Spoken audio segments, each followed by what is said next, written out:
On va essayer de faire un petit... Comme, si Dieu veut, mercredi soir, c'est la Iloula de Rabbi Nathan. Rabbi Nathan est parti le jour du 10 Tevet. Le 10 Tevet, il y a eu 5 mauvaises choses. Et en plus de ça, il y a eu la disparition de Rabbi Nathan. Donc, on va essayer de dire quelques petits mots sur Rabbi Nathan. Et on va lire, si Dieu veut aussi, la lettre qu'ils ont décrit comment Rabbi Nathan est parti de ce monde. Tout le déroulement, comment ça s'est passé exactement. On va voir de là aussi une grande chose, comment une personne aussi grande part de ce monde-ci. Il y a des gens qui partent de ce monde-ci comme ça, des gens qui partent de ce monde-ci comme ça. Et on va voir comment Rabbi Nathan, lui, il est parti de ce monde-ci, de quelle beauté. C'est comme un combat. Quand un homme il combat, il rentre dans un ring et il commence à se battre. Et toute la vie d'un homme, en vérité, c'est un combat qui est énorme, qui est grand. Et il est parti en gagnant. Il est parti en gagnant. On peut dire que Rabbi Nathan, il est parti de ce monde-ci avec la tête bien, bien haute, en se disant, moi j'ai laissé ce monde-ci derrière moi. Et on raconte que les gens qui étaient un petit peu contre les Breslev, parce que malheureusement il y en avait, alors ils ont dit à Rabbi Nathan, quand toi tu vas mourir, on va faire une très grande Seouda. On va ouvrir un festin et on va faire... Et Rabbi Nathan il a dit, quand moi je vais mourir, tout le monde jeûnera. Et c'était le jour du 10 Tevet. Merci. Il est parti le jour du 10 Tevet, quand tout le monde était obligé de jeûner. Alors, il y avait des grands tzadikim, les élèves de Rabbi Nathan, qui habitaient dans la ville de Tchirin, que ils ont, comme malheureusement pas tout le monde a pu être à côté de Rabbi Nathan quand il est parti de ce monde-ci, alors ils ont écrit cette lettre-là et ils l'ont diffusée dans tous les clans des Breslev, dans toutes les villes qu'il y avait avant. Avant, il y avait des gens qui étaient là, des gens qui étaient là-bas, il y avait des villes en Israël, en Avis, etc. Donc, ils ont écrit en fait tout ce qui s'est passé quand il est parti Rabbi Nathan. Et nous, c'est ce que ce soir on va étudier Bezrat Hashem, parce qu'en vérité, c'est pas juste une histoire, en fait, c'est un déroulement. Comme Rabbi Nathan, il essaye de faire passer un message. Et ce message-là, en vérité, c'est presque son testament, on va dire. C'est le testament de Rabbi Nathan. Et ce testament-là, c'est un testament où normalement tout doit passer par ça. Il meurt combien de temps après Rabbi Nachman? Il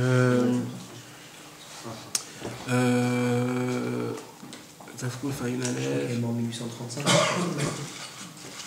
Ouais. 25 ans après. 25 ans. 26 ans. 25 ans. Et donc, maintenant, avant ça, il faudrait d'abord expliquer comment ça se passe. Rabbi Nachman est descendu dans ce monde-ci pour le peuple juif. Il est venu donner de l'espoir dans un moment où tout dans le monde était chaos. C'était dans un moment où c'était rempli de guerres. C'était à l'époque de Napoléon, il y avait le chaos en Israël, dans l'Europe. C'était un temps de misère, et matériellement et spirituellement. Pourquoi spirituellement? Spirituellement parce que c'était juste après ce qui s'est passé avec le Shabtai Tzvi, celui qui s'est proclamé soi-disant Mashiach, et qu'après on a découvert comme quoi il était devenu musulman, et des autres mauvaises choses comme ça. Et depuis cette histoire-là, il y a eu un grand chaos. C'était quoi? C'était que chacun qui était aussi grand dans la Torah et qui se proclamait comme un très très grand, malheureusement, on le prenait pour un rigolo. Pourquoi? Parce qu'on se disait, tous les gens, malheureusement, qui se sont pris pour des grands, on les a connus, on les a vus, voilà, Shabtai Tzvi, etc., etc. Donc malheureusement, à cause de ça, il y avait un problème, c'est que les très grands tzadikim ne voulaient pas recevoir, personne, le peuple juif ne voulait pas recevoir des grands tzadikim. On raconte que le Ramchal, par exemple, Rabbi Moshe Chaim Luzzatto, il est mort de peine à cause de ça. On raconte que le Baal Shem Tov aussi, il est mort de peine à cause de ça. Et ainsi de suite. Des très très grands tzadikim, ils sont morts à cause de ce qui s'est passé avec le Shabtai Tzvi, du bruit que ça fait, que malheureusement il y a eu des autres grands tzadikim, des vrais tzadikim, que quand ils entendaient le Baal Shem Tov, quand ils entendaient des grands tzadikim qui parlaient des grandes paroles, comme quoi c'est des paroles qui sont très hauts de niveau, tout de suite, ils disaient, ouais, ça appartient au Shabtai Tzvi, ça appartient à ça, etc. Et à cause de ça, malheureusement, le peuple juif ne pouvait pas avancer dans le judaïsme. Donc, il s'est passé une sorte de chaos pendant 20 ans, depuis que le Baal Shem Tov est parti de ce monde. Pendant 20 ans, le peuple juif était comme ça, sans rien du tout. Maintenant, vous savez, avant, c'est pas comme aujourd'hui. Avant, quelqu'un qui n'étudie pas la Torah, quelqu'un qui n'entendait pas un rav, c'était un alphabet. C'est quelqu'un qui sait ni lire ni écrire. C'était des gens de rien du tout. Il n'y avait pas de téléphone, il n'y avait pas d'ordinateur, il n'y avait rien du tout. Donc, s'il y avait quelqu'un qui n'étudie pas, il était chez lui dans sa maison, il coupait le bois, il faisait pousser des tomates, et c'est tout ce qu'il faisait, ni plus ni moins, c'est tout ce qu'il avait besoin de faire. Donc, imaginez-vous, pendant 20 ans, il s'est accumulé une sorte des centaines de personnes, de familles, qu'ils ont fait grandir chez eux des gens qui sont des rien du tout, des gens qui sont remplis de boue, des gens qui sont des éboueurs. Et c'est pour cela que Rabbi Nachman est descendu dans ce monde-ci en ce temps-là, pour essayer de faire réveiller la flamme qu'elle était en train de s'éteindre. Rabbi Nachman, il est venu, il a soufflé sur les herbes, sur les braises, pour que ça puisse reflammer, pour que le feu puisse se rouvrir. Maintenant, Rabbi Nachman de Breslev, il y avait un problème. Pourquoi? Parce que d'un côté, il faut que ça soit une lumière exceptionnelle pour que ça puisse rentrer jusqu'à là-bas. Mais de l'autre côté, comme c'est une lumière qui est exceptionnelle, d'un autre côté, c'est trop fort. C'est comme si quelqu'un il ferme ses yeux beaucoup de temps et d'un coup, tu lui mets la lumière, tout de suite, il ne voit rien du tout. Alors, de faire descendre une lumière comme Rabbi Nachman de Breslev et à des gens aussi bas et aussi loin et aussi comme ils sont complètement matériels, etc., c'était, on va dire, comme une explosion. C'était un ribouilleur, comme on dit. C'était une lumière qui était trop forte. Donc, on avait besoin, pour ça, d'un élève qui vienne et que cet élève, il puisse nous prendre cette viande, la mâcher et nous la donner pour qu'on puisse la manger. Comme une maman, elle fait à son bébé, de faire mâcher la viande pour qu'il puisse kiffer le steak. Et alors, cet homme-là, c'était Rabbi Nathan. Quand Rabbi Nathan est venu la première fois chez Rabbeinu à Kadosh, Rabbeinu, il était content. Et il a dit, dès maintenant, il n'y aura même pas une seule conversation qui va partir en l'air. Depuis que Rabbi Nathan est venu, tout a été mis par écrit. Et pas juste par écrit, parce que ça, tout le monde pouvait le faire. Rabbi Nathan a eu la capacité et la force d'essayer de faire rentrer même le rouar. C'est quoi le rouar? C'est d'essayer de faire expliquer à quelqu'un même les sentiments qu'il avait Rabbi Nachman. Parce que Rabbi Nachman, on ne va pas rentrer dans ça parce que c'est un peu compliqué, mais le drapeau de Rabbi Nachman, c'est « moi je laisse le libre arbitre ». On a déjà parlé de ça plusieurs fois. Rabbi Nachman, lui, son drapeau à lui, c'est « moi je laisse le libre arbitre ». Tous les autres tzadikim, eux, comme ça ou comme ça, ils te prennent le libre arbitre. C'est leur shita, eux. Comment ils te prennent le libre arbitre? Ils te disent il faut faire ça comme ça, et toi tu vas aller ce matin comme ça, tu vas faire ça ici comme ça, pardon. Ça tu dois faire ça comme ça et comme ça et comme ça, chaque chose ainsi de suite et ainsi de suite. Rabbi Nachman, il te dit non, moi je te laisse faire ce que tu as envie. Je vais te dire qu'est-ce qui est bien, qu'est-ce qui n'est pas bien, mais moi je te laisse ce que tu as envie. Voilà, je te dis il faut se réveiller le matin tôt, c'est bien. Maintenant, quand tu vas le faire, tu verras avec toi-même. Rabbi Nachman, il te dit comme quoi il faut parler avec Dieu. Il te dit pas quand, il te dit pas comment, il te dit lâche-toi, c'est tout. Rabbi Nachman, il te dit il faut être tout le temps joyeux. Rabbi Nachman, c'est pas le genre de personne qui va écrire un Shulchan Aruch et qui va dire nous on fait cette chita là, et nous on fait cette chita là, et nous on s'habille comme ça, et nous on chante des chants comme ça, et nous on est comme ça. Non, Rabbi Nachman dit toi tu fais ton Shulchan Aruch, tu prends le raf que tu as envie, tu t'habilles exactement comme tu as envie, mais moi je vais juste te donner des points vitaux, que par rapport à ces points vitaux là, c'est comme ça que tu vas vivre. Mais dans le résumé, ta vie va rester la même. Elle va rester la même. Je te donne juste les points essentiels, les plus importants. C'est ça, de laisser le libre arbitre de la personne. Donc, on voit plusieurs fois que Rabbi Nachman, par exemple, on va donner un petit exemple. Rabbi Nachman a beaucoup parlé au sujet de la grandeur des jeûnes, par exemple. Rabbi Nachman, il dit dans l'Écoute Moral combien c'est important de jeûner et qu'est-ce que ça fait exactement, etc., etc. Mais, ça c'est dans l'écrit, dans les paroles, dans l'oral. Rabbi Nachman, il était contre les jeûnes complètement. Alors comment ça se passe? D'un côté, tu me dis combien c'est important de jeûner. De l'autre côté, tu me dis qu'il ne faut pas jeûner. Alors qu'est-ce qu'on fait? Chacun, il fait ce qu'il a envie. C'est ça, Rabbi Nachman. Au début, il s'est abîmé son corps avec les jeûnes. Ouais, au début. À la fin, il a dit si j'aurais su ce qui fait un seul idbo des doutes, jamais j'aurais brisé mon corps. Mais quand même, c'est-à-dire le jeûne, il a un effet quand même sur la personnalité de l'homme. Tu comprends? Ça enlève, il dit Rabbi Nachman, de jeûner, ça enlève l'effronterie du corps. Le corps, il a de l'effronterie de te dire, regarde cette femme, comment elle est belle. Ou alors pense à ça. Ou alors fais ça. C'est de l'effronterie. Ta neshama, elle ne veut pas faire ça. C'est de l'effronterie. Il a de l'effronterie ton corps. Il dit Rabbi Nachman, quand tu jeûnes, tu casses cette effronterie-là. Il n'ose plus te demander des choses. Pour ça, à la fin du jeûne, on est un petit peu cassé. On est fatigué, on n'a rien envie de faire. Pourquoi? Pas parce que je suis... Non, parce que tu as cassé l'effronterie du corps. Mais, d'un autre côté, il dit Rabbi Nachman, non, le jeûne, on ne jeûne pas. Alors, comment ça se passe? C'est ça. Rabbi Nachman te donne toutes les cartes. Il te dit, maintenant, toi, c'est toi qui choisis. Moi, je ne te dis pas comment il faut faire, qu'est-ce qu'il faut faire. Je te donne juste les points de repère. Voilà. Dans ce cas-là, tu es comme ça. Dans ce cas-là, tu es comme ça. Maintenant, comment tu fais ta vie? Tu fais ta vie comme tu as envie. Il y avait aussi un exemple, comme par exemple, un jour, il y a quelqu'un qui est venu chez Rabbi Nachman à la fin de sa vie, un très très grand tzaddik qui s'appelait Rabbi Aaron, le Rav de Breslev. Et lui, c'était le Rav de la ville de Breslev. Et avant le Rav de la ville, c'est pas comme aujourd'hui. Avant le Rav de la ville, c'était lui le chef de l'orchestre. Tout se faisait par rapport à lui. Tout. Qu'est-ce qui va monter, qu'est-ce qui va descendre, qu'est-ce qui va faire le Hazan, qu'est-ce qui va... Tout, c'était quelque chose de très grand. Et ce Rav-là, il est venu chez Rabbi Nachman, il a dit, Rabbi Nachman, qu'est-ce que t'en penses? J'ai un problème. Rosh Hashanah t'a dit qu'il faut être chez toi. Maintenant, moi, je suis à Breslev. Est-ce que je quitte ma communauté et je viens chez toi? Ou alors je reste dans ma communauté et je viendrai une autre fois? Alors Rabbi Nachman, il a dit comme ça, écoutez bien ce qu'il a dit. Il a dit, c'est sûr qu'un Rav, il doit être là où sa communauté. Mais quel mal j'aurais que tu ne seras pas chez moi. Là, il a joué les deux faces. Et pour ça, il faut être un homme très très fin. C'est pas comme ça il fallait comprendre ça. Alors il ne savait pas quoi faire. Alors il a dit, bon, Rabbi Nachman, je reste chez toi. Il a dit, ah, je suis content. Mais qu'est-ce qu'ils vont faire ta communauté? Encore une fois, les deux faces. Tac, tac. Alors Rabbi Aaron, il dit, bon, t'as raison, je vais aller là-bas.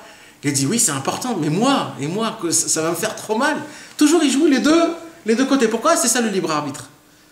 Maintenant, qu'est-ce qui s'est passé? Regardez, et ça c'est important cette histoire, ça nous décrit exactement ce qu'est Rabbi Nathan.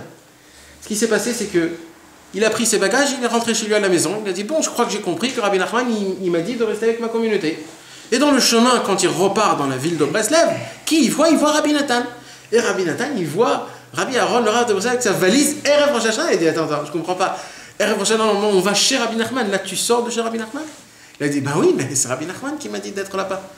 Et là, Rabbi Nathan, il a dit quelque chose comme ça. Il a dit, même si Rabbi Nachman, il m'aurait mis des murailles de béton aussi grandes et épaisses, comme je ne sais pas quoi, moi, j'aurais cassé le mur pour rester chez lui, même si lui-même, il me disait de ne pas être chez lui. Pourquoi? Parce que la vraie volonté de Rabbi Nachman, c'est qu'on soit chez lui. Maintenant, lui, il te fait des écarts, il te dit pars, reviens, repars, reviens. Mais ça ne veut rien dire, ça ne veut pas dire que c'est ça sa vraie volonté. Sa vraie volonté, il faut se casser la tête, il faut comprendre. C'est comme par exemple entre mari et femme. Des fois, le mari, il joue un peu la joujou avec sa femme. En vérité, c'est faux. C'est pas ce qu'il a envie, mais c'est parce que c'est à côté de sa femme. Il est obligé de jouer comme ça. Donc, pas tout se décret d'après ce que la personne, elle dégage extérieurement. Des fois, il y a des choses qui sont intérieurement. Maintenant, une femme qui connaît bien son mari, il lui dit, dis-moi, qu'est-ce que tu es en train de faire? Tu me fais un jeu là, et je te connais dans le long en large, tu me joues un jeu là. Et oui, ça c'est une femme qui connaît bien son mari. Rabbi Nathan, c'était l'élève qui connaissait bien son maître. Je vais même aller dire, ça a été le seul qui a connu son maître plus que tous.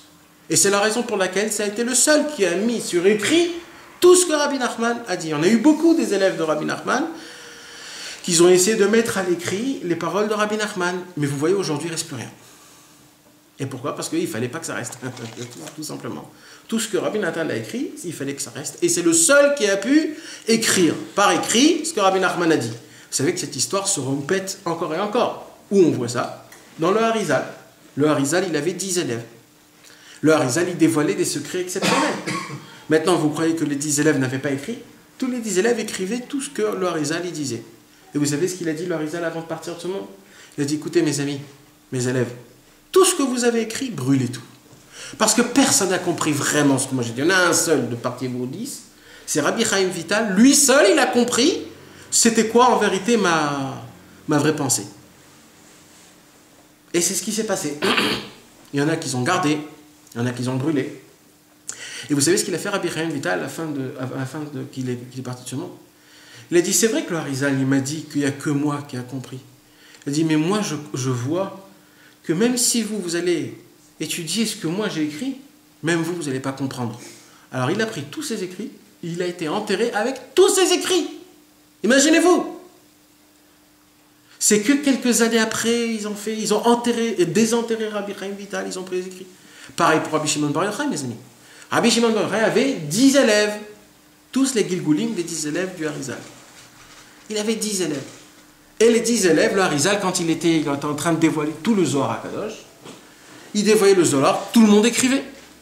Mais Rabbi Shimon Bar Yochai, il a dit, écoutez mes amis, on a un seul qui peut écrire. C'est Rabbi Abba. Il n'y a que lui qui peut écrire le Zohar. Moi, ce que je dis, c'est lui l'écrivain. Et c'est ce qui s'est passé. Eux, ils ont tous arrêté d'écrire, et Rabbi Abba, il a écrit tout le Zohar. Même Rabbi Shimon, il ne pouvait pas écrire le Zohar.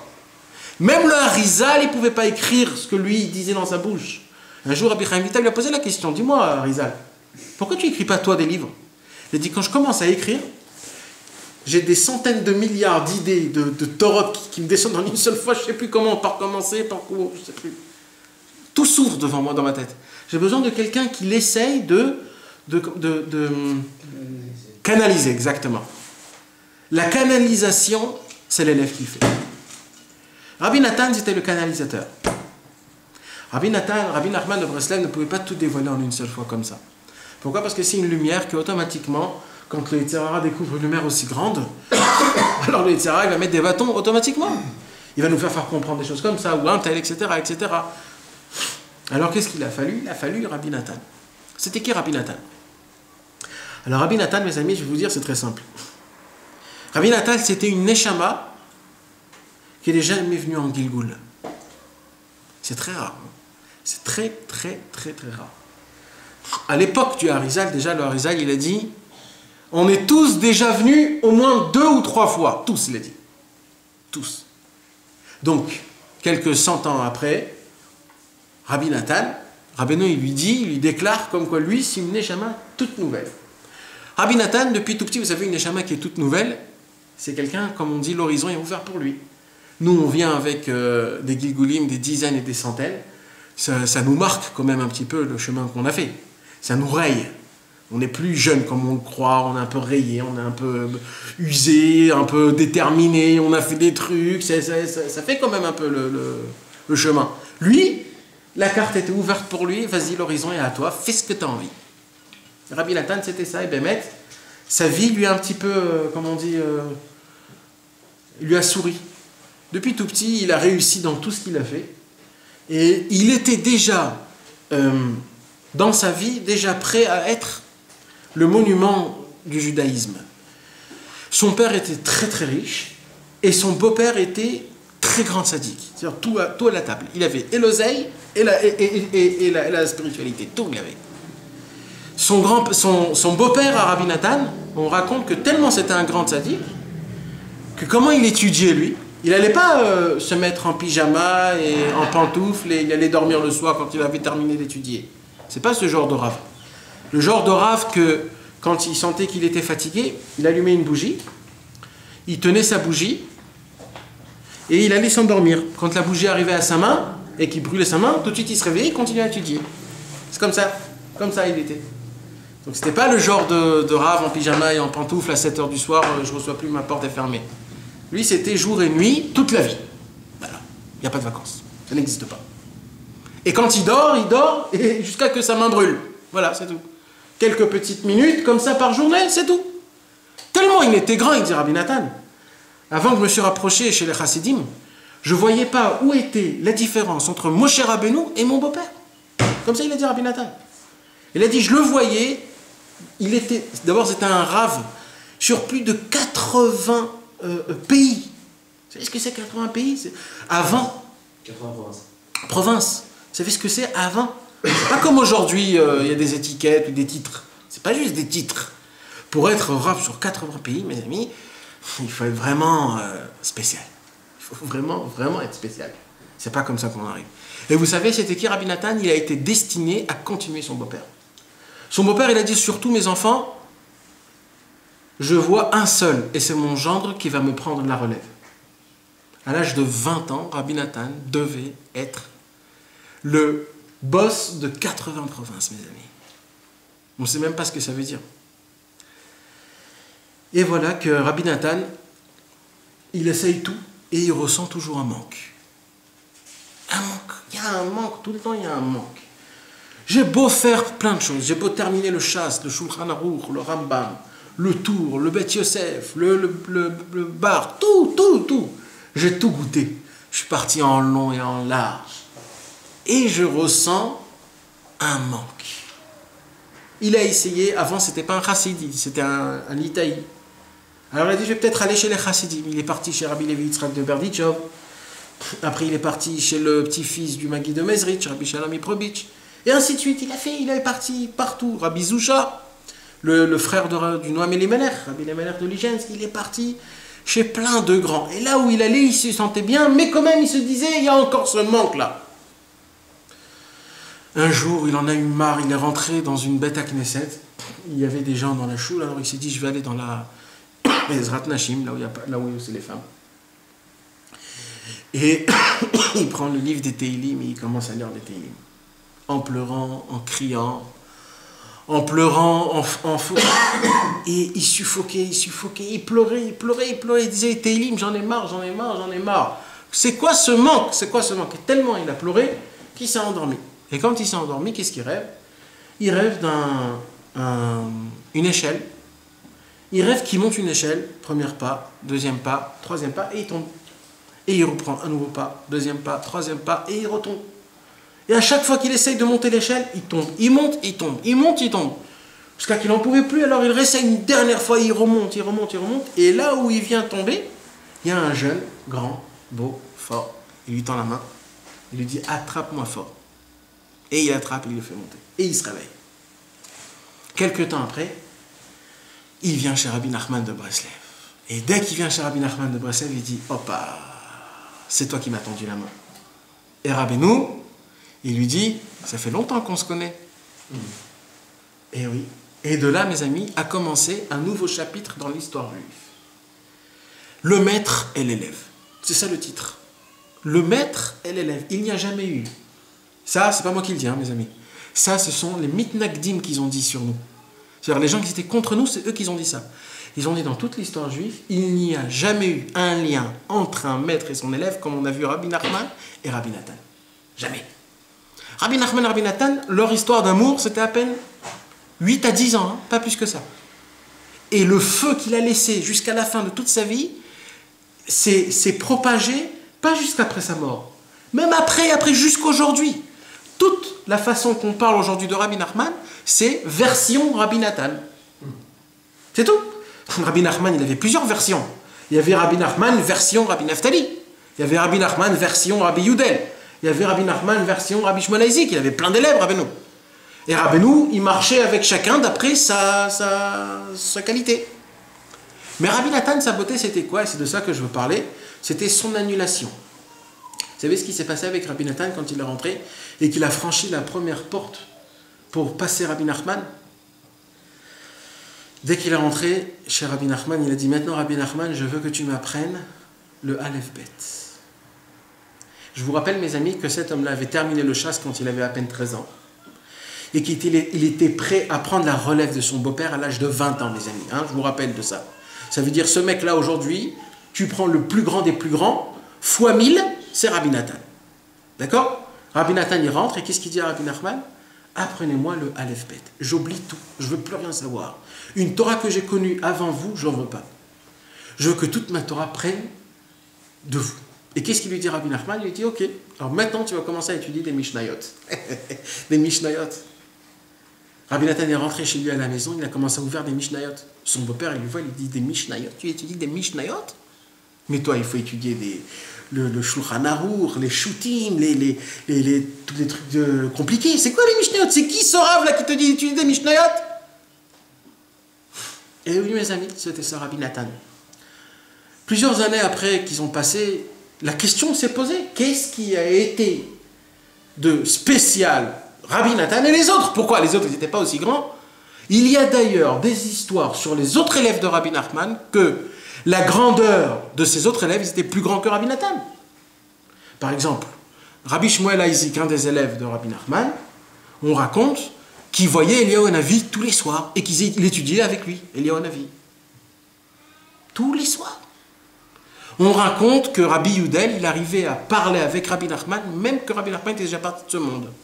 Et plus que ça, un jour Rabbi Nathan, il avait besoin de savoir quelque chose, il appelle Rabbi Yudel, il dit, dis-moi, tu peux pas demander à Rabbeinu qu'est-ce qu'il veut? Et on voit que c'était qui le plus grand? C'était Rabbi Nathan. Alors, attends, comment ça se passe? C'est qui les plus grands en vérité? Celui qui fait des miracles? Celui qui arrive à parler avec Rabbi Nachman même qu'il est déjà parti de ce monde? Ou celui qui voit Eliyahu plus souvent que sa femme? Eh bien oui, mes amis, chez les Breslev, on s'en fout complètement des miracles, on s'en fout complètement des brachot et de tout ce qui se passe, de tout ce qui est mondial et extérieur. Oui. C'est pas ça qui compte chez nous. Chez nous, ce qui compte, c'est combien tu as annulé à ton maître et que tu arrives à le faire de 2 à 1. Rabbi Nathan, sa qualité à lui, c'était que quand il est rentré chez Rabbi Nachman n'était pas encore un autre. Rabbi Nachman est devenu le seul. Les autres, c'était tous des très très grands, et en plus de leur grandeur, ils ont amené Rabbeinu. Rabbi Nathan, il dit, maintenant que je comprends la grandeur de Rabbi Nachman, je vais comprendre. Moi, je me fais un très grand X, il n'y a plus rien de moi, plus rien de toute ma connaissance, plus rien de tout. Maintenant, tout moi, c'est que Rabbi Nachman. Je suis le miroir de Rabbi Nachman. Vous imaginez, vous vous regardez dans un miroir, et il y a une autre photo de vous-même. Eh bien, ça, c'était les autres. Rabbi Nathan, c'était le miroir de Rabbeinu. Tout ce que Rabbeinu disait, Rabbi Nathan n'avait aucune interprétation. Tout se disait exactement la même chose, dans la même façon. Et même, il te donnait l'explication de ce qu'il voulait dire. C'était ça, sa kavana à lui, oui. Et c'est à moi que vous pouvez poser la question. Et ça, c'est Rabbi Nachman lui-même qui lui a dit déjà, comme quoi c'est le seul qui a peut-être un petit peu compris. Comme ça, il a dit. C'est le seul. Tout le reste, ils n'ont rien compris. Mais ça, c'est à leur niveau, parce que nous aussi, on a un vrai... Si eux, ils n'ont pas compris, alors nous, on est quoi? Nous, on est des moustiques, nous, qu'on était dans la pièce, c'est tout. Même pas. Et c'est pour cela que Rabbi Nathan, aujourd'hui, Baruch Hashem, on a eu le mérite d'avoir la grandeur. Un Rabbi Israël d'Ovodesser, il a dit sur Rabbi Nathan, Rosh Kol HaTzadikim. Imaginez-vous. Rosh Kol HaTzadikim. C'est la tête de tous les tzadikim, Rabbi Nathan. Si c'est la tête de tous les tzadikim, alors c'est qui Rabbeinu? Rabbeinu, c'est un zesod. C'est un secret, Rabbeinu. Ni vu ni connu. Personne ne sait rien. On ne sait pas ce que c'est. Mais Rabbi Nathan, lui, c'est le top niveau. Il n'y a pas plus haut que ça. Il y a même des paroles qui ont été dites que quand Rabbi Nathan est monté dans le ciel après 120 ans, tous les plus grands tzadikim, ils ont eu honte. Ils ont eu honte, très honte. Et je vais vous dire plus fort que ça. Un jour, quelqu'un m'a posé la question, pourquoi Rabbi Nathan, c'était une neshama qui n'a jamais fauté? Qui n'est jamais venu en Gilgul. Alors moi, je me suis dit, ouais, c'est une bonne réflexion. Pourquoi Bémet, c'était une neshama qui n'est jamais venue en Gilgul? Et après que j'ai pensé à ça, mes amis, j'ai eu une découverte. C'est une découverte, c'est moi, quoi, j'ai pensé à ça. Vous savez, il y a écrit dans la Gemara que tous les tzadikim avant qu'ils sont venus dans ce monde-ci, on leur a posé la question. Voilà, il y a 6000 ans, où vous voulez descendre? Dans quel millénaire? Dans quel... où vous voulez descendre? Dans quel... Alors tous, ils ont dit, Yeiti velach mine. Qu'est-ce qu'ils ont dit? Ils ont dit, nous, on ne veut pas descendre à la fin de tous les temps. Nous, on veut descendre au début. Parce qu'à la fin de tous les temps, ça va être tellement dur, il y aura tellement de problèmes, il y aura tellement de ce monde-ci, de iPhone, d'internet, de iPad, de tout ce que tu veux. Donc nous, on n'a pas la force de toutes ces choses-là. On veut descendre dans le milieu, on va dire, où ils ont des alphabets, ni lire ni écrire, c'est très bien là-bas. Et la majorité de tous les tzadikim sont descendus au début. Au temps de Tanaïm, de Amoraïm, tous les grands tzadikim. Il y en avait des milliards. Il y avait des prophètes, il y en avait plus de 600 000 en écrit. Qui flemme, qui yotze Mitzrayim, il y en avait double de tout. Tous les plus grands, ils étaient tous au début. Mais en vérité, ils ont un petit peu oublié qu'un jour, il y aurait Rabbi Nachman qui va descendre dans ce monde-ci. Et qui, lui, il va remettre. Ça va être le nettoyeur. C'est lui qui va faire briller le monde. Alors quand ils ont posé la question à Rabbi Nathan, quand tu veux descendre, il a dit, moi je veux descendre à la fin du temps. Moi c'est à la fin du temps, parce qu'il y aura Rabbi Nachman. Moi je veux descendre à la fin du temps. Alors lui, on lui a appris. Et on l'a mis à la fin du temps. Il n'a pas eu peur. C'est pour ça que c'est lui qui a eu le mérite d'être aussi l'élève de Rabbi Nachman. Si toi, tu n'as pas peur, même que tous les autres, des tzadikim énormes, qu'on doit avoir honte, rien que de prononcer leur nom, Et bien Rabbi Nathan, il s'est dit, oui, moi, je vois qu'il y a un Rabbi Nachman, moi je suis prêt à être à côté de lui. Si après que lui viendra, moi je suis prêt de venir, il n'y a pas de problème. Donc ce Rabbi Nathan-là, le 10 Tevet, c'était un vendredi. Il est parti de ce monde. Et quand il est parti dans ce monde, c'est pas là où tout s'est terminé. C'est là où tout a commencé. Et pourquoi c'est là où tout a commencé? Car il nous a laissé un testament.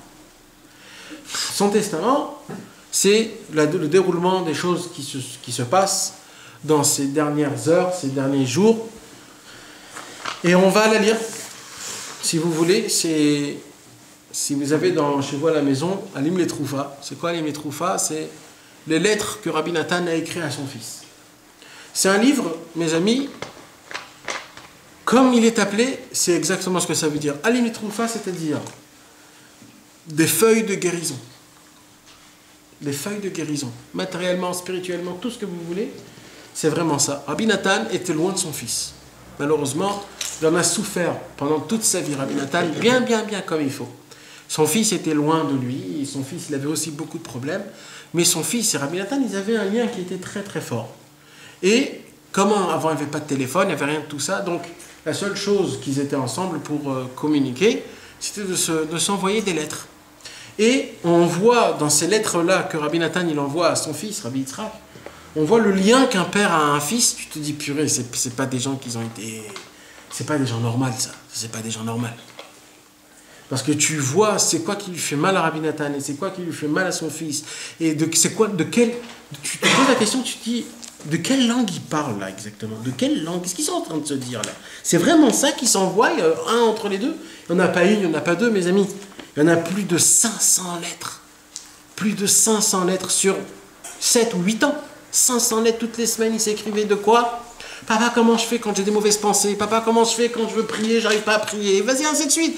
Et quoi, vous vous posez pas la question, comment ça va ta femme, tes enfants, t'as bien mangé, t'es malade, Non, ça vous en foutez complètement, rien du tout. Non, ce qui vous préoccupe, pendant 500, 600 lettres, c'est comment je fais pour me réveiller Chatzot, comment je fais quand j'ai des problèmes de Yehush, et je suis en désespoir, etc., etc. C'est ça qui lui préoccupe. Eh oui, mes amis, ce sont toutes les lettres qui ont été envoyées. Tu vois un lien, c'est ça la grandeur que tu vois entre un père et un fils. Comment ils arrivaient à avoir Et tout, mes amis, toutes les lettres, toujours se regroupent par une seule chose. Qui, rappelez-nous? C'est le pilier, le tronc, l'arbre, tout. C'est l'arbre. Tout, combien il répète des centaines de fois, combien on doit remercier Dieu, qu'on a juste connu le mot Rabbi Nachman. Combien de fois? Combien? Et juste ça, ilou lobati la alma dayai. Rien que de venir dans ce monde-ci pour ne pas être contre Rabbi Nachman, ça me suffit à moi. Je sais tout. Comme ça, des centaines de fois, il se répète. Il dit à son fils, rappelle-toi de ça, et contente-toi de ça, etc., etc. Donc cette lettre-là qu'on... Ouais. Je peux dire pourquoi ils étaient séparés et il parlait des difficultés qu'il avait son fils. En deux mots, hein, malheureusement, son fils, on va dire, il a eu une grande malchance. C'est quoi sa grande malchance? C'est que la première fois, quand il s'est marié avec sa femme était un peu une fofolle, on va dire. C'est une femme qui était un peu pas bien. Elle traumatisait complètement, elle voulait l'avaler complètement, l'écraser. Et au début, il lui a dit de venir habiter chez ses parents. Et après, il lui a dit il faut que tu travailles chez mon père. Après, il lui a dit il faut que tu vis comme mon père. Après, il lui a dit il faut tout, etc., etc. Jusqu'à qu'il n'en pouvait plus. Et il a divorcé. Et quand il a divorcé, il avait des enfants là-bas, donc il était obligé de rester dans cette ville-là, la ville de Tchérin. Et Rabbi Nathan, il a tout fait pour qu'il se marie une deuxième fois. Quand il s'est marié une deuxième fois, malheureusement, la deuxième fois c'était pareil, mais là c'était avec des maladies. Sa femme était toujours malade. Et avant les maladies, ça se... Comment on dit? Ça se transmettait. Et Rabbi Yitzhak, il était devenu malade. Et il a eu des enfants handicapés. Donc il était toujours dans des cas de folie où tu ne comprends pas. Après un jour, une fois, sa femme elle est partie de ce monde-ci. Et il s'est remarié une troisième fois avec une femme qui avait déjà des enfants. Et ses enfants, elle et ses enfants, lui, il y avait des problèmes, il y avait des trucs, des bagarres, etc. Et c'était toujours des problèmes qu'il était obligé de rester chez lui, loin de son père, et que c'était très dur pour lui de venir, etc., etc. Donc Rabbi Nathan, dans tout ça, c'était le consoleur. Lui, il venait, il disait t'inquiète pas, tout est pour le bien, chante, danse, regarde que le bon côté. Et Rabbi Yitzhak, il faisait ça comme un petit bébé, comme si de rien n'était. Oui, papa, t'as raison, c'est comme ça qu'il faut faire. Et comme ça, il passait d'un problème à un autre problème. Il y en a un autre problème, allez, venez, 2, par 3, par 4, par 6. Venez, mes amis, venez. Et nous, on va chanter, on va danser. Et c'est comme ça qu'il est parti, Rabbi Yitzhak de ce monde-ci. Il a eu le mérite d'y aller, venir en Eretz Israël. Et vous savez où il a été enterré, mes amis? Où a été enterré le fils de Rabbi Nathan? C'est qui le fils de Rabbi Nathan? Rabbi Nathan, c'est qui? Je vais raconter une belle histoire. Quand le fils de Rabbi Nathan est parti de ce monde, il y a eu un très grand balagan en Israël. Pourquoi? Parce que c'était à l'époque où il y avait le choléra en Israël. Et je ne sais pas si vous savez, mais quand il y a un mort, c'est lui qui aspire toutes les maladies et qui les fait encore plus graves. Donc, quand il y a un mort et qu'il y a le choléra, lui, il devient une propagation, on dit, une source pour cette maladie, mais en fois dur, encore plus dur. Donc chaque mort qu'il y avait, qu'est-ce qu'il faisait? Il les envoyait très loin, alors il les brûlait. Et lui, malheureusement, le pauvre, il est mort en plein milieu de la maladie de la choléra. Qu'est-ce qu'on fait? Et tous les Breslaves, ils étaient là-bas. Qu'est-ce qu'on fait? Il n'y en avait pas beaucoup avant, à cette époque-là. Oui, et il y a des gens qui voulaient le prendre et qui voulaient le brûler. Et les gens, ils ont dit, le fils de Rabbi Nathan, comment on va faire? Et la Chevra Kadisha, elle ne voulait pas enterrer. Mais qui avait un problème? Une journée, 2 journées. C'était très très grave. Et un jour, la Chevra Kadisha, elle vient, eux-mêmes, ils prennent le corps et ils l'enterrent à Tzfat, juste à côté de Rabbi Yosef Karo. Ces enfants, ils sont venus, ils ont dit, on peut poser la question, qu'est-ce qui s'est passé? C'était vous le premier qui ont dit. Je dis, bah écoute, on va te dire la vérité. Rabbi Yosef Karo lui-même est venu chez nous, 3 personnes de Chevra Kadisha, chacun. Et il nous a dit, le seul homme au monde qui a dévoilé le secret de tout le Shulchan Aruch, c'est-à-dire le Likutei Halachot, je le veux à côté de moi. Alors on l'a pris et on l'a enterré à côté de vous. Rabbi Yosef Karo a réclamé le fils de Rabbi Nathan, car Rabbi Nathan a écrit le secret de toutes les halachot du Likutei Halachot. Alors il dit, comme c'est sur moi, basé sur mon Shulchan Aruch, donc lui il va être enterré à côté de moi. Non. Et c'est comme ça que ça s'est fait. C'est juste, il peut mettre juste à côté de Rabbi Yosef. Il est au pied du Rabbi Yosef Karo, un match au pied. Il est juste, il a une très grande tombe. Il n'y a pas la fille de Rabbi Nachman aussi? Oui, exact. Aussi la fille de Rabbi Nachman, dans une petite grotte comme ça.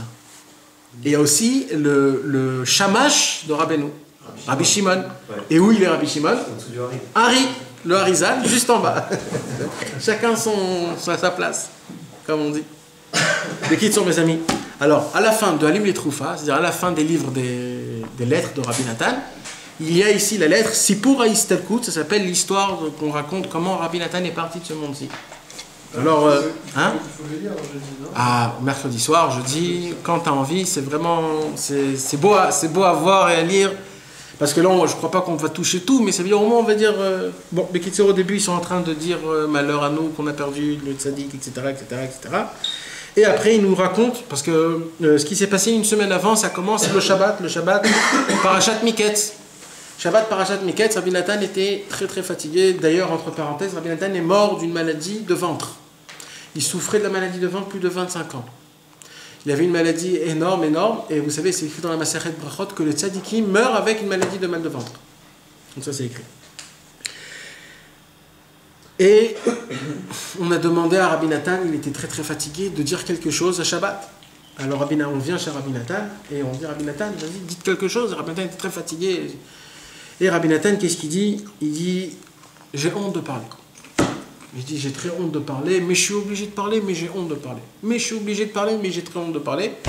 Et Rabbi Nathan, il a dit, je vais quand même dire quelque chose. Et qu'est-ce qu'il dit? Il dit, voilà, la dracha. Imaginez-vous un rave, il vient dans une bête à Knesset. Il doit parler 1h30, on lui dit, t'as à peu près 1h30. Il vient, il s'assoit, il dit quoi? Il dit, sachez mes amis, qu'un jour, on devra s'allonger les pieds devant la porte. C'est qui qu'on allonge les pieds devant la porte? Les morts. Et il est reparti. Voilà, il est fini connu. C'est tout. C'était ça, Rabbi Nathan. Ça veut dire quoi? Réveillez-vous, les gars. Ici, ce monde-ci, c'est comme ça. Ça part, ça vient. Un beau jour, on va se réveiller, les yeux auront dans le ciel, et on va se dire, ah, on est déjà en haut. Qu'est-ce qui s'est passé? Alors il faut essayer de pas trop s'attacher à ce monde, mes amis. Pas trop, un petit peu, ok, bon, c'est bon. Il y a la femme, il y a les enfants, il y a le travail, il y a ça, mais pas trop, pas trop, pas trop. Un jour, on raconte en Pologne, il y avait beaucoup de Chassidé Breslev.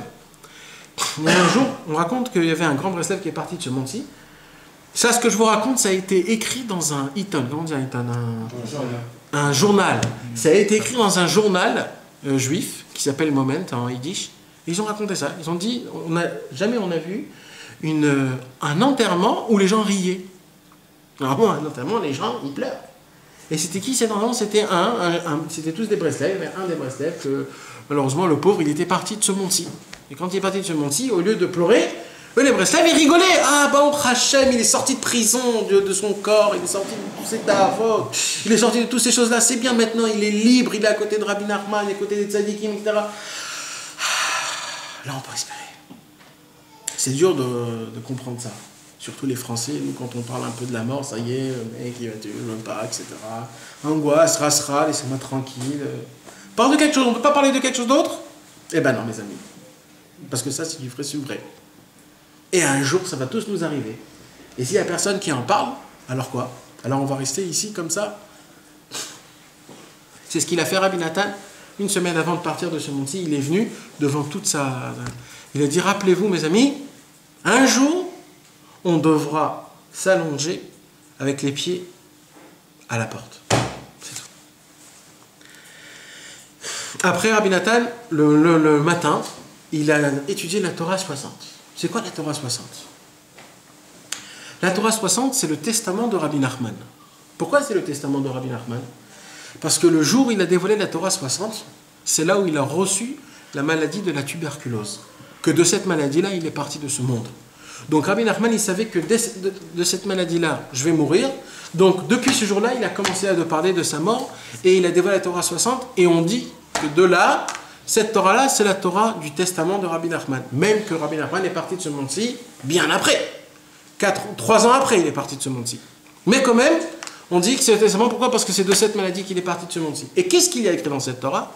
Il a écrit dans cette Torah comme quoi c'est très important de ne pas mourir. Ça veut dire quoi? C'est-à-dire que quand un homme il part de ce monde-ci, de laisser quelque chose en bas. Alors il y a des gens qui vont laisser des enfants. Mais il y a des enfants ça part aussi. Mais il y a des gens qui laissent la connaissance. Un savoir. Comme des élèves. Ou alors des études, de la Torah, des chidushim, des choses comme ça. Ça reste jusqu'à la fin. Et Rabbi Nachman, il en a parlé beaucoup, que c'est très important pour chacun de laisser du da'at, de laisser quelque chose. Par exemple, quand tu as donné un conseil à un ami de faire une bonne chose, et que cet ami-là, il fait cette bonne chose, même si cet homme-là, il meurt, s'il continue à faire cette bonne chose, c'est comme si il est vivant, puisque c'est grâce à lui que je fais ces choses-là.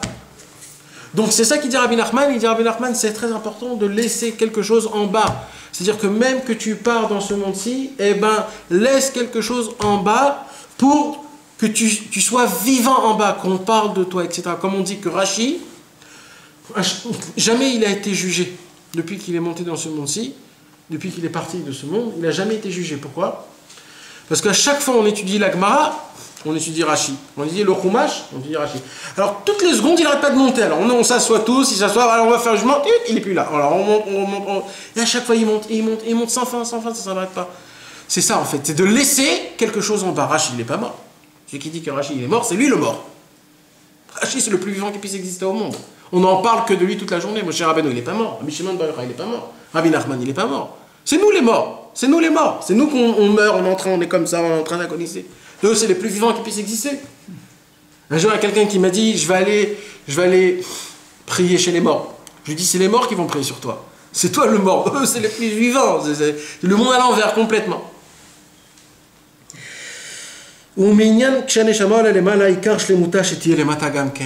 La perfection de la neshama d'un homme, c'est que quand elle monte, elle soit aussi en bas. Et là, Rabbi Nathan, il était très très très joyeux. Pourquoi? Parce qu'il a dit, Baruch Hashem, moi j'ai laissé beaucoup de choses dans ce monde-ci. J'ai dévoilé Seki Rabbeinu.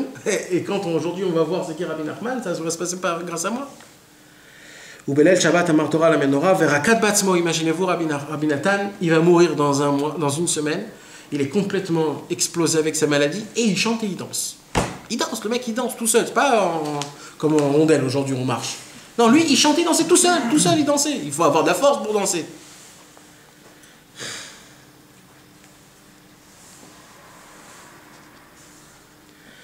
אחר כך אמר, ובמוצאי שבת פרשת מקץ נכנס לשלוש סעודות ואמר תורה על פרשת מקץ ובסוף התורה אמר פירוש של משנה. Là, on commence mes amis. Première parole que Rabbi Nathan a dit, et ça mes amis c'est très important. Rabbi Nathan il a posé la question, il a dit, c'est écrit dans les Pirkei Avot, Aseh lecha rav v'kneh lecha chaver. Fais-toi un rave et achète-toi un élève. Comme ça c'est écrit. Ve'amar kach, et il a dit comme ça. Hein? Un ami. Un ami. Ouais, t'as raison. Ve'amar kach, et il a dit comme ça. Aseh lecha rav. Fais-toi un rave. Mais si tu ne sais pas c'est qui ton rave, alors achète-toi un ami.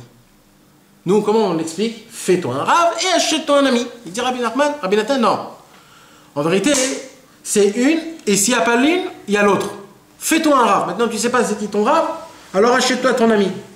Et ça veut dire quoi, achète-toi ton ami? Alors en hébreu, on dit ukne lecha chaver. Kne, en hébreu, ça veut dire aussi le stylo. Akane yeh lecha chaver. Ton stylo deviendra ton ami. Ça veut dire quoi? Prends tout ce qu'ils ont été écrits, tout ce que les tzadikim ont écrit, et ça va être ça ton ami. Si on te pose, c'est qui tes amis? Ben mes amis, c'est ça, c'est lui, c'est ça, et ça, c'est ça mes amis. Voilà mes amis. C'est ce que les tzadikim ont écrit. C'est ça qu'il a dit Rabbi Nathan, et ça c'est une chose qui est énorme. Pourquoi? Parce que vous savez que quand Rabbi Nachman est parti de ce monde-ci, ils ont tous mis les yeux à Rabbi Nathan, ils vont dire à Rabbi Nathan, vas-y prends ta place, prends la place de Rabbeinu. C'est comme ça que ce qui s'est passé. Et quand ils lui ont proposé ça, Rabbi Nathan a dit, mais attends, vous avez rien compris les gars là. Vous avez rien compris. Rabbi Nachman, il n'y a pas de continuation. Rabbi Nachman, c'est venu, c'est terminé, il n'y a plus rien. Maintenant, nous, on doit continuer ce que lui, il a emmené dans cette vie. On doit fructifier, on doit agrandir, on doit... Mais il n'y a pas de place, de titre, d'habit ou de chapeau qu'on va mettre parce qu'un est parti de l'autre. Il n'y a personne qui peut remplacer Rabbi Nachman. Rabbi Nachman, c'est venu, c'est parti. Et Rabbi Nathan, lui, il a eu peur que ça se continue aussi. Dès que lui, il va partir, ils vont donner la place à quelqu'un d'autre. Vas-y, assis-toi dans la place de Rabbi Nathan. Mais il faut savoir qu'il n'y a jamais eu de place chez nous. On a tous la même place. On a chacun sa même chaise. Et chacun s'assoit dans la chaise de l'autre. Le maître, il n'avait que un. C'est pour cela, mes amis, si vous voulez savoir vraiment, qu'est-ce qu'il faut faire, alors c'est très simple. Si vous savez à 100% c'est qui votre rave, alors c'est bien, il n'y a pas de problème. Mais si vous avez un problème, c'est que vous n'arrivez pas à vous trouver un rave. Pourquoi? Parce que pour trouver un rave, il y a beaucoup de conditions. Il faut qu'il n'a aucun honneur envers lui, que tout se tient vers le ciel. Il faut qu'il n'a aucun orgueil. Il faut qu'il soit humble. Il faut qu'il soit Kemalach Hashem Tzvakot, etc. Il y a beaucoup de tnaïm. Si vous n'en trouvez pas un comme ça, alors, Ukne lecha chaver. Ce que eux ils ont écrit avec leur stylo, c'est ça qui va être ton ami, leur livre. Et il ne faut pas avoir peur des gens quand ils disent des fois, ouais, vous n'avez pas de rave, il n'y a pas de problème. Les tzadikim, ils ont déjà tout écrit. Aujourd'hui, ils ont tout écrit. Peut-être avant, il y avait ce problème-là. Mais aujourd'hui, Baruch Hashem, tout a été écrit. Il y a même quelque chose de très grand. Vous savez que la Kabbalah, jusqu'à il n'y a pas longtemps, on n'avait pas le droit d'étudier la Kabbalah, pas le droit, si ce n'est pas quelqu'un qui te le transmet, que lui il a été transmis, que ce transmis a été transmis, jusqu'à le Harizal. La preuve, le mot de Kabbalah veut dire recevoir. Je reçois de, et lui de, et lui de. Mais le Ben Ishraï est venu aujourd'hui dans ce monde-ci. Il a écrit un livre qui s'appelle le Da'at U'Tvuna. Le Da'at U'Tvuna, c'est quoi? C'est un livre pour les gens qui veulent rentrer dans la Kabbalah, étudier, et qui n'ont pas de rave. Il dit, mes amis, aujourd'hui, il n'y a plus besoin. On va tout écrire. Donc, même la Kabbalah, que normalement, c'était quelque chose qui devait s'apprendre, être transmis, etc., même ça a été enlevé. Pourquoi? Parce que c'est comme ça. Aujourd'hui, on est dans une période, dans une génération qui est tellement horrible, malheureusement, que le Yetzer Hara aujourd'hui, c'est lui le grand fanfare qui marche avec sa grande couronne, avec ses grandes péotes et sa grande barbe et qui dit « c'est moi le plus grand, c'est moi le plus fort, c'est moi le... etc. etc. » Et il a écrit « Veha emet nim eset » Le prophète Yeshaya, il a dit, il va venir des temps où le sheker, le mensonge va être en grand et la vérité, la sincérité va être négligée, horrible, puante, etc. etc. Donc c'est pour cela que les tzadikim, ils nous ont déjà tout préparé, tout a été déjà écrit sur place. Et c'est ça qu'il a dit Rabbi Nathan, juste avant de partir. Mes amis, ne vous inquiétez pas, ça ne fait rien si vous n'allez pas en trouver. Il y a déjà, tout a été écrit, tout est déjà dans les livres. On peut Avant, peut-être, on pouvait dire qu'on ne pouvait pas sans Rav. Aujourd'hui, on peut. C'est possible. Baruch Hashem, tout a été écrit. Et c'est ça le pshat. C'est le Harav. Veimlo, ou kne le Hachaver. Akane, yé le Hachaver. Ce qu'ils ont écrit avec par stylo, c'est ça qui va être ton ami. Ça a été la première parole.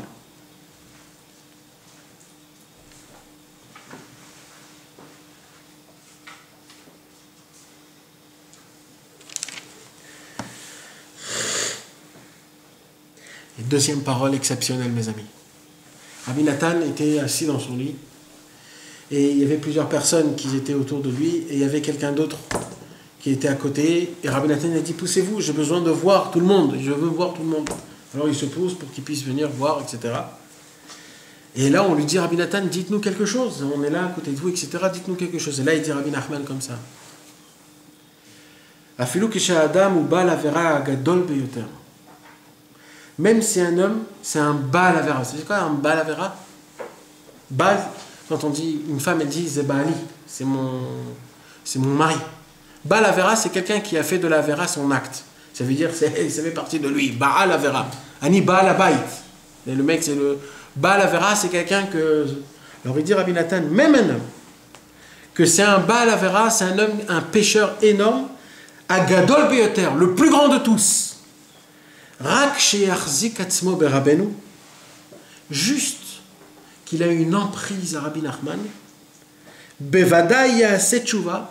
c'est sûr qu'à la fin de tout, à la fin il va faire tchouva, et il aura une réparation à tout. De là on voit le proverbe, on pose la question, dis-moi ce sont qui tes amis et je te dirai qui tu es. C'est en fait ce que Rabbi Nachman nous a fait faire. En fait, Rabbi Nachman, c'est le chef de la bande. Rabbi Nachman nous a dit, écoutez, chacun il fait des problèmes, etc. Mais nous, on a besoin d'être une bande. Celui qui va être avec moi une bande, là où je vais aller, vous allez être avec moi. Donc automatiquement, vous allez recevoir des bonnes odeurs à la fin. À la fin du compte, vous allez être comme il faut. Et il dit Rabbi Nachman, dans tous les cas qui va se passer dans votre vie, n'allez jamais dire une parole. Je te laisse, j'en ai marre de tout, je laisse. Même rachat que tu es, essaie de t'attraper toujours à Rabbi Nachman. Comment? Essayer de continuer à lire ses livres, ou essayer toujours d'avoir de l'espoir, ou essayer de voyager à Ouman, ou alors essayer de faire toujours quelque chose pour avoir une toute petite emprise. Parce que Rabbi Nachman, celui qui a une emprise avec lui, lui a une emprise sur lui. Et automatiquement, un homme comme ça, il sera toujours comme il faut. Et à la fin, il aura sa réparation complète, il dit Rabbi Nathan. Ça, c'est la troisième parole. Après, il dit comme ça, Rabbi Nachman, vous devez tous vous tenir avec une très grande amour.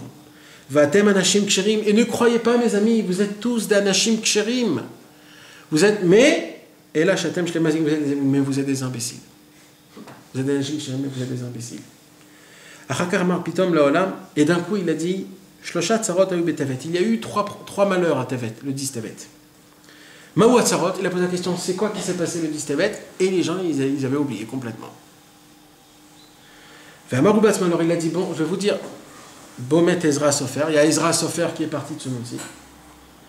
Et la Torah a été écrite en grec. Et la ville de Jérusalem a été brisée. Ce sont les trois malheurs que, à cause de ça, on dit qu'on jeûne le 10 Tevet. Et il a dit comme ça, Rabbi Nathan.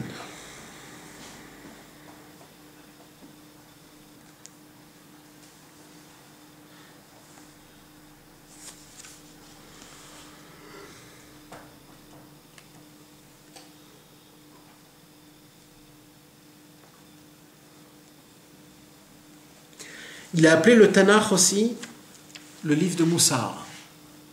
Il a dit j'ai besoin d'un livre de Moussar avant de partir de ce monde-ci. Alors on lui a amené un livre de Moussar. Il a dit mais non, c'est pas ça, c'est le Tanakh, je veux le Tanakh. On lui a donné un livre de Tanakh, pour lui c'était son livre de Moussar, le Tanakh. Et le jour où il est mort, Rabbi Nathan, il a fait le sillon du Shulchan Aruch avec tous les Mefarshim. Il a dit amenez-moi le Shulchan Aruch, je vais faire le sillon le jour qu'il est mort. Imaginez-vous la beauté comme un homme, il part de ce monde-ci. Après, il a demandé d'allumer des nérodes parce que c'est tombé un vendredi. Il a dit allumer les nérodes de Shabbat. Il a allumé les nérodes de Shabbat. Et là, il a dit mes amis, la dernière chose que je vous demande, l'essentiel de tout, Eyu chazakim beratzon mamon vetircha. Soyez très forts dans trois choses.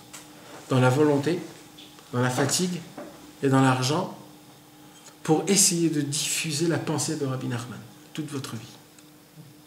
Dans la pensée, dans la volonté, dans la fatigue et dans l'argent. C'est quoi ça? Ratzon mamon vetircha.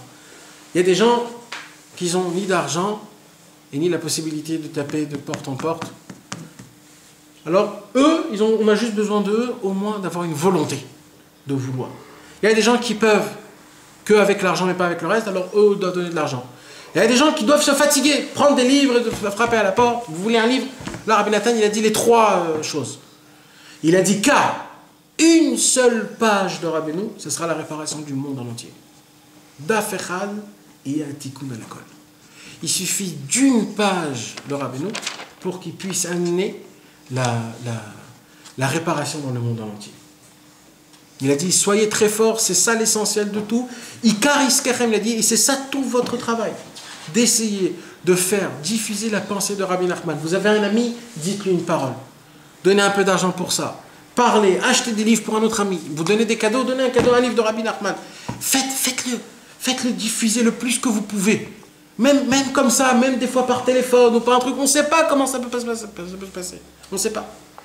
Et c'est avec ces paroles-là que Rabbi Nathan est parti de ce monde-ci. Juste après qu'ils ont allumé les nérotes, les bougies de Shabbat, c'était pas encore la Shkia, mais ils ont allumé les bougies de Shabbat. Et là, Rabbi Nathan, il a dit, Ikar iskechem iye bat pasad vafatzat sifre Rabbi Nachman tiyu chazakim beratzon bemamon betircha. Et il est parti de ce monde-ci là, comme ça. Et on voit que Baruch Hashem, depuis qu'il est parti, sa pensée a commencé à être écrite, à être diffusée, imprimée, et diffusée dans le monde, dans toutes les langues, par milliards, des livres et des livres qui n'arrêtent pas de sortir et de sortir. Mais maintenant qu'il y a des livres, il faut les ouvrir, mes amis. C'est pas on achète un livre et on le met à la bibliothèque, ça agrandit la bibliothèque. Un livre, ça s'ouvre. Une bibliothèque, en vérité, c'est un grand mensonge, vous savez. Les bibliothèques, c'est un grand mensonge, parce que quand un livre il rentre dans la bibliothèque, c'est fini, il est mort. Là, il ne sort plus, c'est terminé. Un livre, il doit être à table. Toujours, un livre, il doit être à table. À table, c'est sûr que tu vas l'ouvrir. La bibliothèque, c'est pour l'enfoncer bien au fond. Voilà, c'est beau, c'est bien, il est bien dans la marge, il ne bougera pas. Et ouais, c'est terminé. Enterré. Ce livre, il doit être... Un livre, mes amis, ça doit tourner par terre, comme de l'argent. Jamais on voit l'argent. L'argent, c'est dans la poche, un peu ici, un peu là. C'est un téléphone, ça se met pas dans une bibliothèque. Un téléphone, c'est toujours sur soi. C'est comme ça. Les clés d'une voiture, pareil. Un livre, mes amis, se met dans une table. Et c'est grâce à ça qu'un homme, après, il pourra l'ouvrir comme ça. Des fois, il n'a pas envie, même d'ouvrir lire une petite truc, peut-être ça va m'accrocher. Et c'est comme ça qu'on arrive à faire. Donc, mis à part de diffuser aux autres, essayez de vous diffuser à vous-même, d'essayer de lire les livres. C'est très important. C'est très, très important, car il n'y a que ça qui pourra vous laisser dans ce monde-ci. Encore une fois, si on n'a pas de rave, notre seul ami, ce sont les livres. C'est tout. Et aussi un homme, le plus bas qui puisse exister, il peut arriver dans le plus haut à une seule condition, qu'il essaye de s'y tenir à Rabbi Nachman de Breslev.